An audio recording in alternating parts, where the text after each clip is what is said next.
విషాదం చోటు చేసుకుంది. దానవాయిగూడెం ఎన్ఎస్పీ కాలువలో ముగ్గురు గల్లంతయ్యారు. గల్లంతైన వ్యక్తులు కొత్తగూడెం జిల్లా మణుగురు వాసులుగా తెలుస్తోంది. మణుగురుకు చెందిన రమేష్, ప్రసాద్, భరత్ గల్లంతయ్యారు. గల్లంతైన వారిలో భరత్ మృతదేహం లభ్యమైంది. ఖమ్మం జైల్లో ఉన్నటువంటి స్నేహితుడిని ములాఖాత్లో భాగంగా కలిసేందుకు వచ్చారు యువకులు. ములాఖాత్ అనంతరం మద్యం సేవించారు నలుగురు యువకులు. నాగార్జున సాగర్ ప్రాజెక్టు కాలువ వద్దకు చేరుకున్నారు యువకులు. రాత్రంతా కాలువ వద్ద జాగారం చేశారు. తెల్లవారుజామున మాయమయ్యారు. స్నేహితుల గల్లంతుపై పోలీసులకు వెంకటేశ్వర్లు ఫిర్యాదు ఇచ్చారు. గల్లంతైన యువకుల కోసం ప్రస్తుతం పోలీసులు గాలిస్తున్నారు. మద్యం మత్తులో నాగార్జున సాగర్ కాలువలో గల్లంతైనట్టుగా తెలుస్తోంది. ముగ్గురు యువకులు గల్లంతులు కావడంతో ఒక్కసారిగా సంచలనం రేగుతోంది. నాగార్జున సాగర్ ప్రాజెక్టు కాలువ వద్దకు ఆ యువకులు చేరుకున్నారు. మద్యం సేవించినట్టుగా తెలుస్తోంది. ఇక గల్లంతైన వారిలో భరత్ అనే యువకుడి మృతదేహం లభ్యమైంది. ఈ ముగ్గురు వ్యక్తులు కూడా మణుగూరు చెందిన యువకులుగా గుర్తించారు. దానవాయిగూడెం ఎన్ఎస్పీ కాల్వలో ఈ ముగ్గురు గల్లంతయ్యారు. దీంతో ఖమ్మం జిల్లాలో ఒక్కసారిగా విషాదం చోటు చేసుకుంది. రైట్, మా కరెస్పాండెంట్ ఉదయ్ జైన్ అవుతున్నారు. ఉదయ్,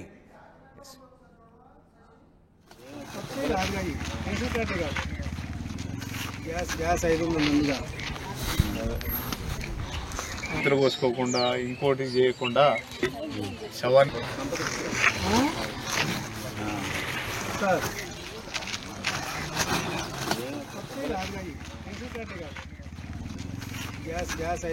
ఖమ్మం జిల్లాలో దానవాయిగూడెం ఎన్ఎస్పీ కాలువలో ముగ్గురు గల్లంతయ్యారు. గల్లంతైన వ్యక్తులు కొత్తగూడెం జిల్లా మణుగూరు వాసులుగా గుర్తించారు. ఖమ్మం జైల్లో స్నేహితుని ములాఖాత్లో భాగంగా కలవడానికి వచ్చారు ఆ వ్యక్తులు. అనంతరం మద్యం సేవించి నలుగురు యువకులు నాగార్జున సాగర్ ప్రాజెక్టు కాలువ వద్దకు చేరుకున్నారు. రాత్రంతా కాలువ వద్ద ఉన్నట్టుగా తెలుస్తోంది. ఇక ఆ కాలువలో గల్లంతైనట్టుగా తెలుస్తుంది. స్నేహితుల గల్లంతుపై వెంకటేశ్వర్లు అనే వ్యక్తి ఫిర్యాదు మేరకు యువకుల కోసం పోలీసులు గాలిస్తున్నారు.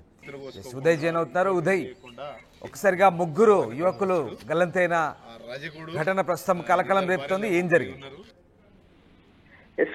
భద్రాద్రి కొత్తగూడెం జిల్లా మణుగూరుకు చెందినటువంటి ముగ్గురు యువకులు సోమవారం రాత్రి ఖమ్మం దానవాయిగూడెం సమీపంలోని నాగార్జున సాగర్ ప్రాజెక్టు కెనాల్లో గల్లంతైనట్టు మనకి సమాచారం అందుతుంది. ఈ విషయంపై పూర్తి స్థాయిలో పోలీసులు కూడా సమగ్ర దర్యాప్తు చేస్తున్నారు. అటు గల్లంతైనటువంటి యువకుల కోసం కూడా గాలింపు చర్యలు నిరంతరంగా కొనసాగుతున్నటువంటి సిచ్యువేషన్ అయితే ఉంది. సోమవారం మధ్యాహ్నం ఖమ్మం జిల్లా కారాగారంలో జైలు అధికారుల ఆధీనంలో ఉన్నటువంటి ఓ వ్యక్తిని కలిసేందుకు వచ్చినటువంటి నలుగురు యువకులు సోమవారం మధ్యాహ్నం ఆటోలో బయలుదేరి ఖమ్మం వచ్చారు. ఖమ్మంలో ఉన్నటువంటి ఆ ఖైదీని ములాఖత్ లో కలిశారు. ఆ తదనంతరం మద్యం సేవిస్తూ పూర్తిగా రాత్రంతా కూడా ఖమ్మం జిల్లా దానవాయిగూడెం సమీపంలోనే సంచరించినటువంటి ఆ నలుగురు యువకులు కూడా రాత్రి సమయంలో సరిగ్గా 10 గంటల సమయంలో సోమవారం రాత్రి ఎన్ఎస్పీ కెనాల్ మీదకి వెళ్లి సారిగా అక్కడ గల్లంతైనట్లు మనకు సమాచారం అవుతుంది. అయితే మిగిలిన మరో యువకుడు మద్యం మత్తులోనే నిద్రిస్తూ ఆటోలోనే నిద్రించడంతో అతనికి ప్రాణాపాయం అయితే తప్పింది. అయితే మరుసటి రోజు నిన్న మంగళవారం 10 గంటలకి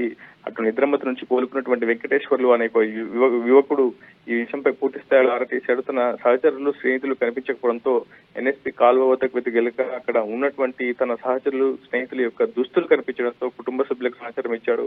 బంధుమిత్రులకు సమాచారం ఇచ్చాడు. వచ్చినటువంటి కుటుంబ సభ్యులంతా కూడా చుట్టుపక్కల పరిసర ప్రాంతాలు కూడా గాలింపు చర్యలు చేపట్టారు. ఎప్పటికీ ఆ యువకులు కనిపించకపోవడంతో పోలీసులకు సమాచారం ఇచ్చారు. గల్లంతైన వ్యక్తులు ప్రసాద్, రమేష్, ప్రస్తుతం బండారు భరత్ గా కూడా గుర్తించారు.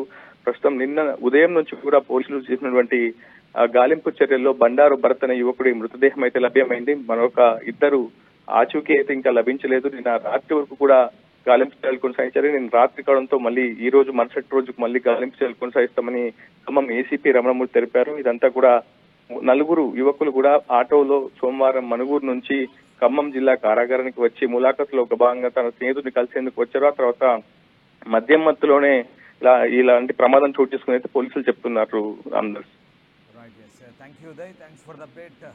ప్రస్తుతం గల్లంతైన యువకుల కోసం పోలీసులు గాలిస్తున్నారు.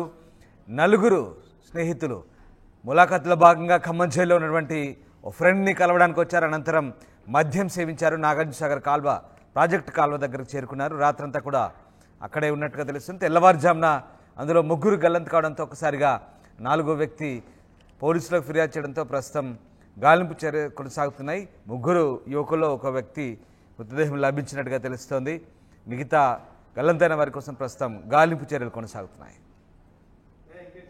ఇతర పోసుకోకుండా ఇంకోటి చేయకుండా శవాన్ని